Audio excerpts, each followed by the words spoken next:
ended up applying, and I feel so fortunate that I was able to get this wonderful opportunity.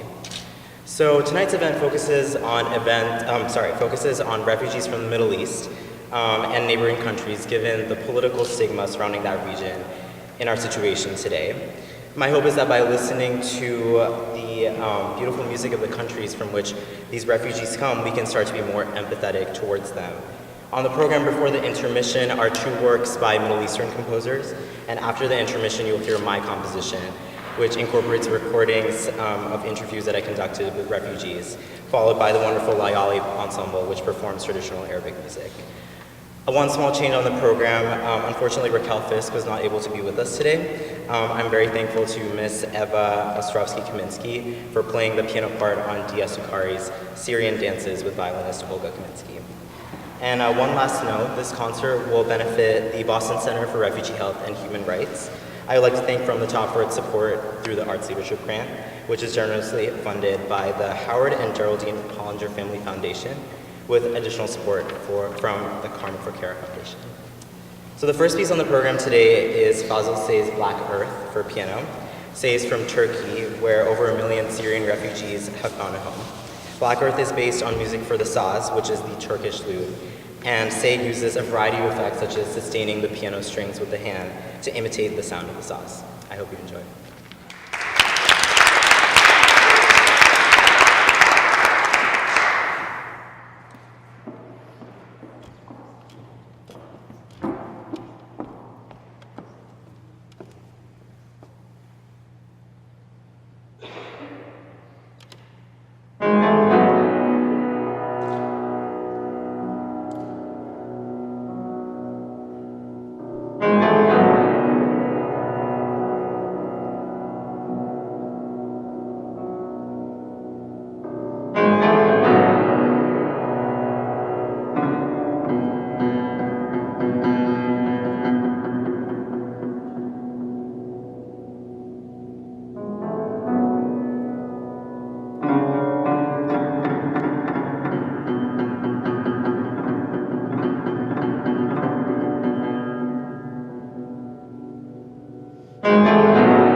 invite Olga back to the stage with her mom, Ms.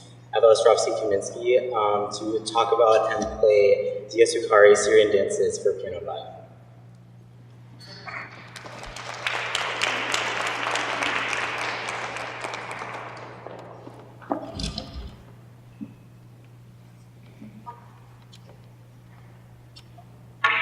The next piece is Dia Sukari's Syrian Dances for Violin and Piano. Sukari was born in Aleppo, Syria in 1938 and died in Paris, France in 2010. Sukari's music is based on makams, the scales traditionally used in Arabic music. Sukari's music combines the musical traditions of his Syrian heritage with Western harmonies influenced by Debussy and Ravel. Enjoy.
Leah Vugic. I'm a clinical social worker at the Boston Center for Refugee Health and Human Rights. And with me I brought my colleague Eliza Keegan. She's our data coordinator, so keeping track of all the important outcomes and things that we do to make sure that we're actually doing the work that we're doing. So we want to first of all say thank you for having us, Avik. This is a wonderful surprise when I heard that this was being put together, and to have this amazing event and this turnout of people to support the refugees and asylum seekers here in the Boston greater area is just not only heartwarming because I work with refugees and asylum seekers, but also because I am a refugee myself and wanted to do this work because I wanted to kind of have this full circle of being able to come here and adjust myself, and then now I get to give back and help other people do the same and hopefully prosper as well. I also want to thank the First Church in Cambridge for having us and hosting this event, and I want to thank all of you for being here. And what's really special is seeing so many young faces in the crowd, and that gives me so much hope because that's really our future, and you guys, it's going to be on you to kind of continue this and carry this on, so no pressure. But, you know, it's always kind of nice to see that there's kind of a continuation of things and that things don't end with one generation. So to tell you a little bit about our program, the organization I work for, we work with mainly asylum seekers and refugees from really all over the world. We help people from Syria, a lot of people from very many countries in Africa, Zimbabwe, Uganda, Ethiopia. We work with people from Bosnia, just like where I'm from. And what all these people really have in common is coming here looking for a new start and coming here looking to start a better life. And so when we think of that, it's kind of, you know, you leave all your belongings and kind of pack what you can, which I also did as a child, and you come to this brand new country and you're hoping that you kind of get this fresh start. And that's not always the case because you have maybe medical issues and maybe you have now mental health issues based on what has happened to you, including being tortured and surviving that torture. We see a lot of people who have gone through those experiences. So you can now imagine if you come with physical difficulties after that and also mental health needs. And so kind of being dropped, excuse me, in this place, it's really kind of neat that we have the opportunity at our center to be inside Boston Medical Center.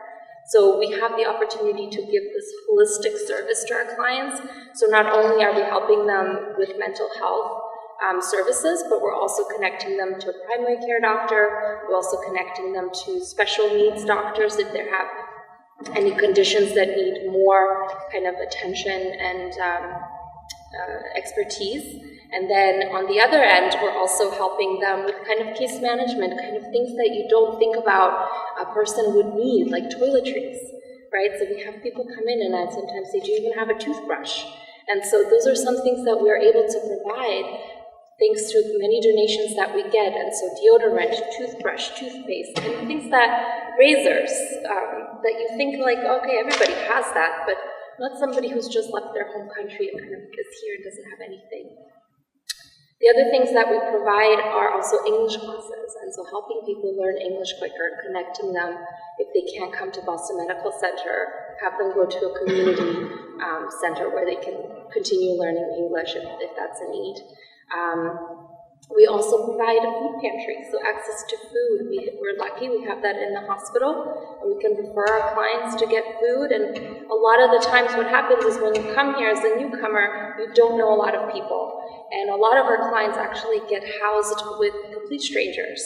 And out of the goodness of their heart, they'll say, you can stay with us for so many months. But then you kind of get this feeling of, okay, time's kind of ticking, they probably want me to leave.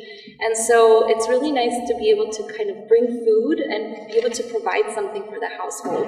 Even though you can't purchase it yourself, be able to get it at the food pantry and say, okay, I cooked a meal tonight and I'm feeding everyone. Thank you for letting me stay here for free. And then the big piece that we offer is, of course, mental health services. And what's really special and why I love my job is that when you think of like therapy, I'm sure most of you think about like the one-on-one, I sit in a chair, you sit in a couch, and we talk and I take notes. that happens. But the other part is that not everybody likes to talk.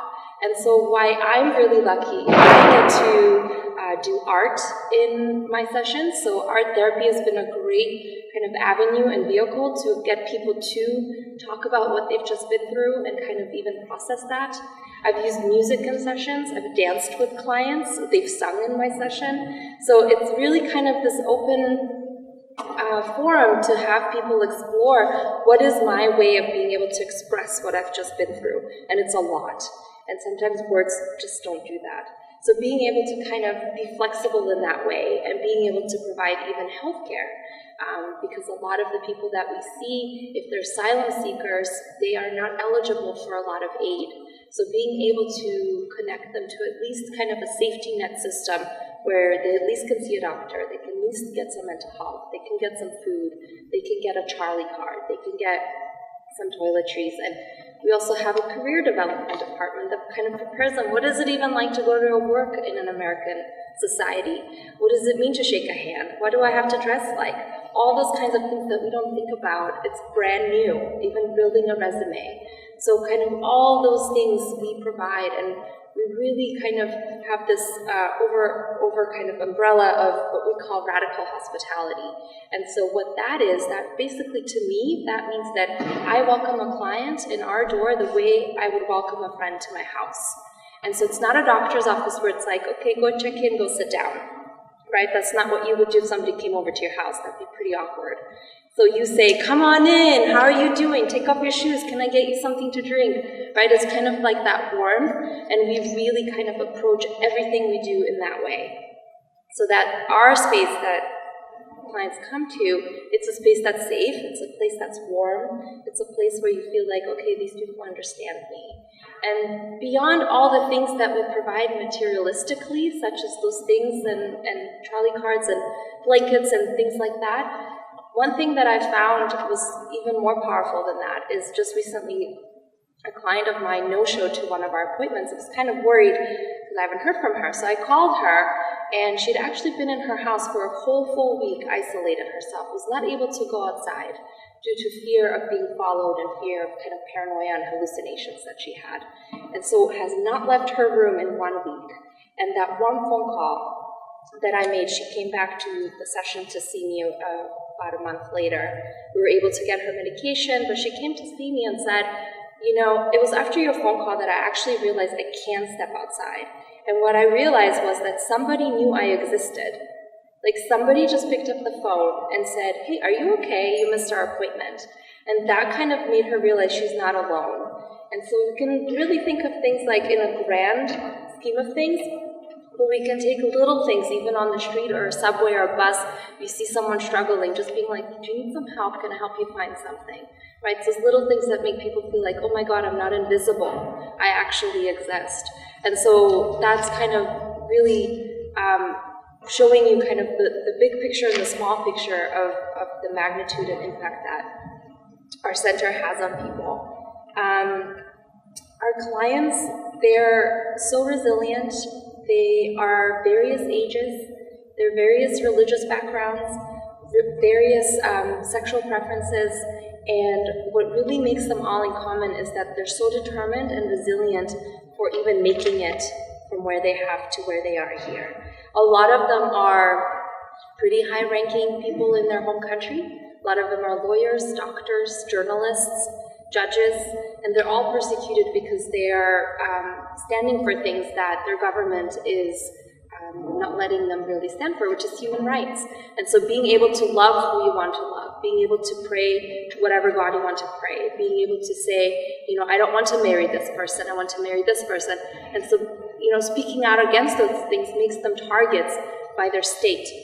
And so they get really taken away and detained and tortured by their government, by their police. And so to be able to kind of live through that and then come here and carry on with life just shows the resilience that they have.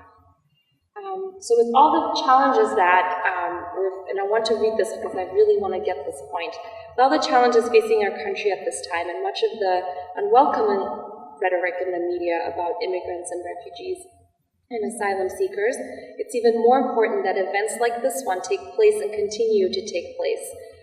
so that people who are coming here to seek a better life know that we support them. They are welcome. Avik is an excellent example for all of us, bringing us here together this evening and demonstrating his commitment and leadership for organizing this incredible event. He's truly an inspiration to me, and I hope to all of you, and I hope to our community as a whole.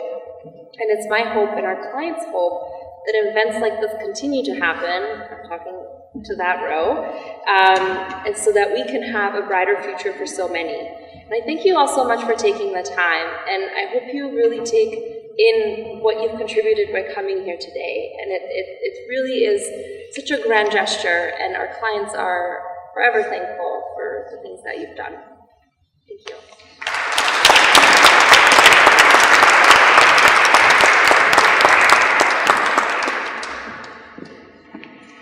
Thank you so much, Leah. It means so much to have you to come here to speak, and it's so amazing to hear about all the amazing work that BCRHHR does, so thank you.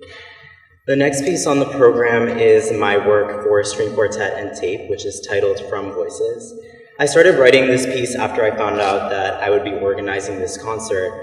To give a little bit of background, I think in our condition today, we often think of the refugee crisis as a problem that needs a solution, and in that process, we can often lose sight of our humanity, and in doing so, we lose the narratives and stories of refugees themselves. So in this piece, my hope was to set to music interviews that I conducted with refugees and immigrants living in the Boston area, in the hope of, even in the smallest way, giving them some kind of a space for their pieces. Thank you so much, everyone, and I hope you enjoy.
Children, our family, we have good job, we had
nucleus of people.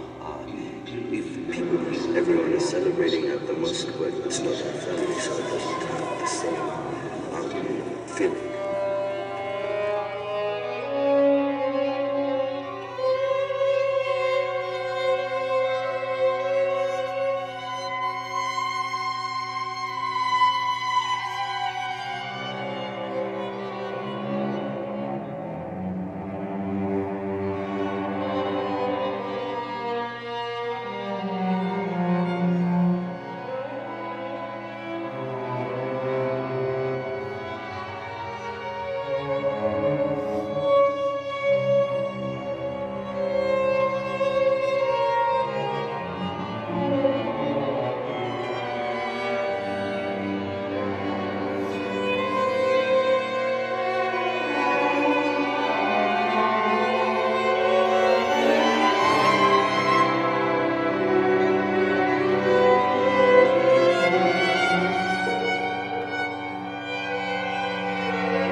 I survive day to day? Can I survive just the next month? Can I survive?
Delighted to be with you here today. Thank you so much for inviting us for the Layali Arabic Music Ensemble. On the very right is Jamal Sinnour from Lebanon on the panel. And Saeed Khoury, also from Lebanon, on the oud. My name is Michelle Shafik, and I'm from Palestine. I'll be playing percussion. Music, like art, literature, can spark joy, can inspire connection, compassion, understanding, but also, most importantly, activists as well. And that's why we're here today to support the Boston area refugees and the work of the Boston Center for Refugee Health and Rights. Our music will take you somewhere different, perhaps someplace new, or whether the pieces we play are old or contemporary, we go on the traditions on the places that we all come from and create musical language. Our repertoire is joyous and it celebrates diverse musical traditions while promoting unity, peace, and unity. We're going to start by playing a classical piece by a Palestinian composer by the name of Breen. And the one thing you're going to notice in this coming piece is that it has a lot of quarter tones. And in addition, it is played on the 10-8 rhythm. So if you're counting from 1 to 10, you are going to hear on the percussion side, you're going to hear notes on the 1 and the 6 and the 7. So let's give it a try before we start playing that piece to get you into the mood. So why don't you clap with me while counting? I'm going to count from 1 to 10. Let's clap on the 1 and the 6 and the 7. Got it? 1, 2, 3, 4, 5, 6, 7, 8, 9, 10. 1, 2, 3, 4, 5, 6, 7, 8, 9, 10. Okay. That's great. And the way it's going to sound on the percussion is like this.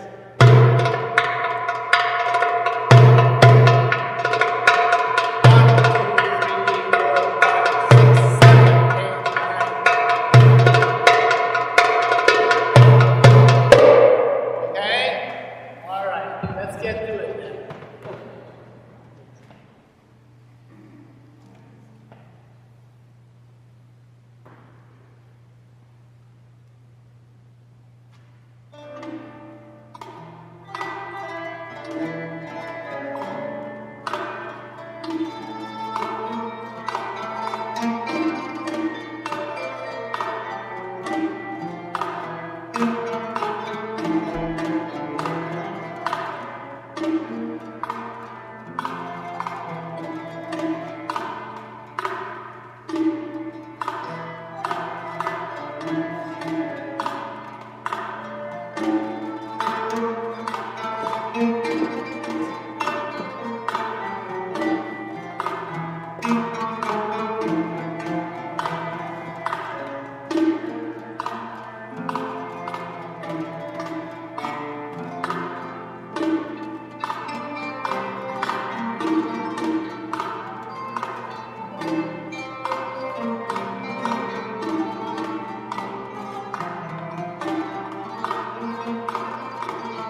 by an Egyptian composer by the name of Muhammad Abdul Wahab, and the piece is called Breen.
النهر الخالد, meaning the ship is the eternal river, reference to the Nile River. The next piece is called In the Balad, also by the same composer.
عزيزة.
I would like to say a few words about a project I've been working on.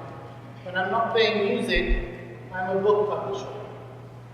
And I run a 30-year-old independent publishing house based in Northampton, Massachusetts called Interlink Publishing. And once a year, we do a charity project. And about a year ago, we did a book project, a humanitarian cookbook project called Soup for Syria. Recipes to celebrate our shared humanity. And we have asked famous chefs from all over the world each to contribute one recipe to this cookbook. And we wanted to raise awareness about the plight of the Syrian refugees and also raise funds for food and medical relief. And in this past year, we have donated more than $500,000 for food and medical relief from the sales of this cookbook, Soup for Syria, globally. So I have copies with me on the table over there. This is the book. It is award-winning, chefs included. It's $30, and tonight we are donating part of the proceeds, $10 of every book, to the Boston area refugees, and $20 will go to Syrian American Medical Society that's doing great work in refugee camps in Syria and elsewhere. This year's humanitarian project is called The Immigrant Cookbook, Recipes That Make America Great.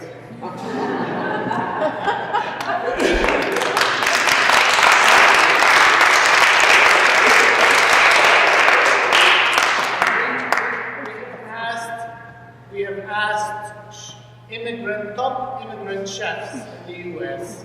to each donate a recipe for this cookbook. It looks absolutely beautiful, and we are donating part of the proceeds to support the ACLU's Immigrants' Rights Project. So again, this book is available over there. So now, without further ado, we're going to play our last piece. It's called Logda Riyad.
guys here.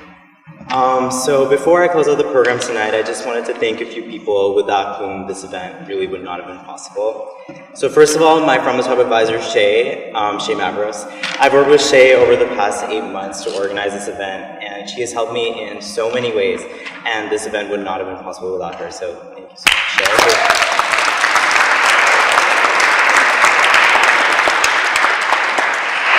And all my teachers who have given me so much feedback, so much support in the process of organizing this. My piano teacher, Mana Tukuna, who worked with me, and my composition teacher, Alaquin, who couldn't be here tonight. And a special thanks to all my teachers from school who have given me so much help throughout this process. So Mr. Reesner, my music and orchestra teacher at school. Ms. Krause, my advisor and English teacher.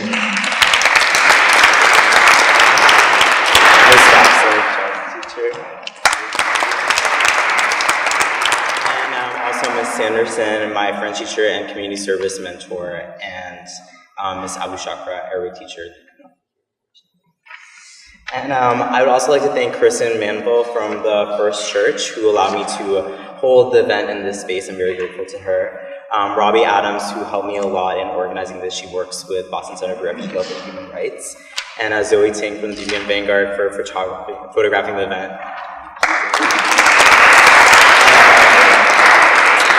And Carlisle Videography for recording the event. So thank you.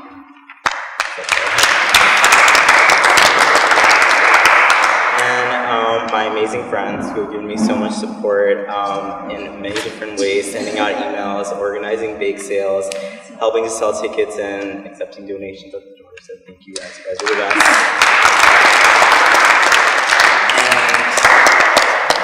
And of course, the amazing musicians who performed tonight. Marissa Licata on violin, everyone.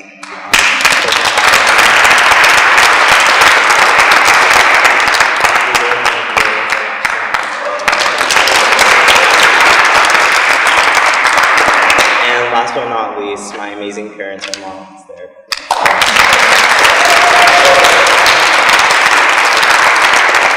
They have helped me in an unimaginable amount of ways, and I'm not exaggerating when I say that this would not have happened without them. So thank you. Thank you guys. Thank you very much.